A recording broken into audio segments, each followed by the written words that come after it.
Hey guys, welcome back my YouTube channel and in this video I will share how to improve your mathematics।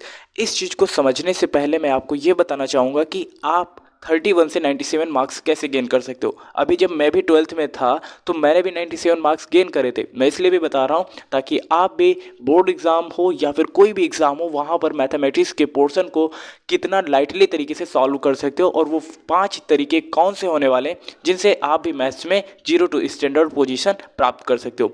सबसे पहले मैं आपको यहाँ पर अपना पर्सनल एक्सपीरियंस के बेस पर एक कहानी सुनाना चाहूँगा जो मेरी अपनी है। जब मैं 4th क्लास में था तो एक मैम थी जो मुझे मैथ्स को लेकर के काफ़ी मजाक किया करती थी, काफ़ी मजाक बनाया करती थी, ठीक है ना। तो यही बात जब मैंने अपने पापा को बताई तो वो मुझे मैथ्स पढ़ाने लगे थे एंड देन मुझे वहाँ से एक वो निकल गया है कि अब मुझे मैथ्स में पढ़ना है और वैसे भी वहाँ पे बेइज्जती हो चुकी थी। तो सेम पैटर्न मैंने इतनी ज़्यादा उसी साल, ठीक है, अप्रॉक्स में मान के चलो उस समय एनुअल के एग्ज़ाम्स के लिए मेरे पास 3 से 4 ही महीने थे और उन 4 महीनों में मैंने 4th क्लास की इतनी मैथ्स ज़्यादा पढ़ी थी कि मेरे 90+ मैंने स्कोर किया था। अब आपको लगेगा 4th क्लास की कौन सी बड़ी बात है, मैं भी कर लेता, चलो ठीक है वो भी मान लेते हैं। फिर मैंने 5th क्लास में भी किया, सेम पैटर्न मेरा चलता रहा और नाउ अभी जब मैं 12th में था 2024 की बात कर रहा हूँ तब भी मैंने बोर्ड एग्जाम में मैथ्स में 97 मार्क्स गेन करे थे। अब इसका क्या राज है या अब तो आप पूछना चाहेंगे, डेफिनेटली मैं आपको शेयर भी करना चाहूँगा ताकि आप भी अपनी पुअर कंडीशन से एक रिच कंडीशन पे बिलोंग कर सके एंड मैथमेटिक्स के इस पोर्शन को बहुत ही लाइटली तरीके से सॉल्व कर सके। अब यहाँ पर पर्सनल एक्सपीरियंस के साथ साथ मैंने जो रिसर्च करी थी उस पर बात कर लेते।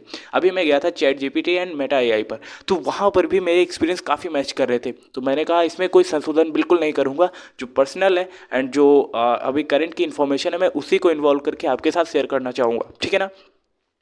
अब रियलिटी में आपका जो मैथ्स का डर था वो डेफिनेटली दूर होने वाला है और वो कुछ 5 टिप्स ये रही। पहली टिप्स यहाँ पर बताया गया है कि आपको नियमित प्रैक्टिस करना है। पहली टिप्स में क्या बताया गया कि आप प्रैक्टिस करें। अब प्रैक्टिस का कितना इंपॉर्टेंस हो जाता है आप सीखिएगा, यहाँ पे लिखा है जितना प्रैक्टिस करेंगे उतना ही बेहतर समझेंगे। अब इसका मतलब क्या है, देखिए जब आप क्वेश्चंस की प्रैक्टिस कर रहे होते हैं या फिर जैसे मान लेते हैं आप कोई भी क्रिकेट खेल रहे होते हैं, जब आप एक बॉल पे विकेट होते तो आप हिसाब लगाते हैं कि मैंने इस तरीके से शॉट खेला और शायद इस तरीके से मिस हो गई और ये स्टंप में बॉल लग गई, शायद मैं इसीलिए आउट हो गया।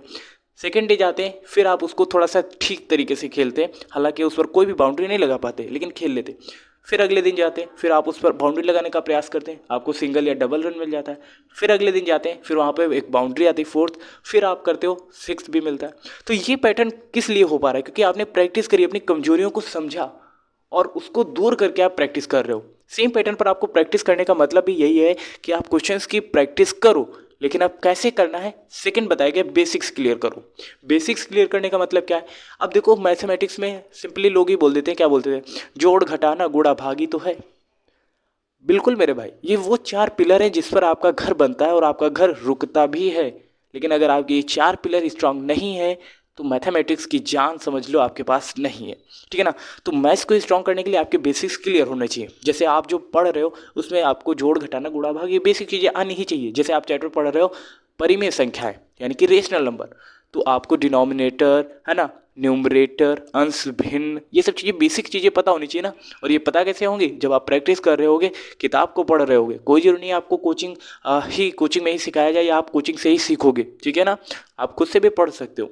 उसके बाद फार्मूले याद करें।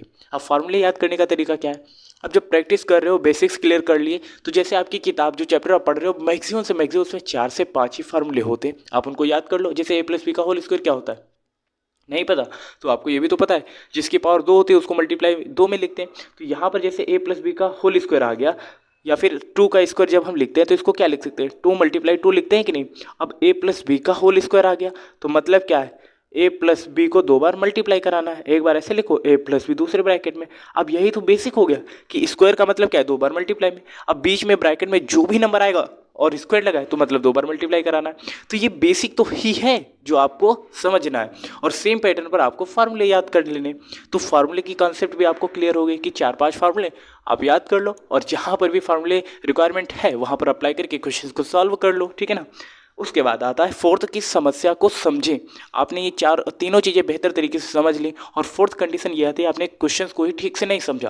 क्वेश्चन पूछा जा रहा है कि आप वहाँ पर HCF फाइंड आउट करिए, आप इतने कॉन्फिडेंस थे कि आपने वहाँ पर LCM निकाल दिया। HCF और LCM में थोड़ा अंतर होता है और वही आपने समझा नहीं। तो क्वेश्चंस तो आपने किया, आपको कॉन्फिडेंस भी था लेकिन आंसर गलत हो गया। समझ में आ रहा है ना?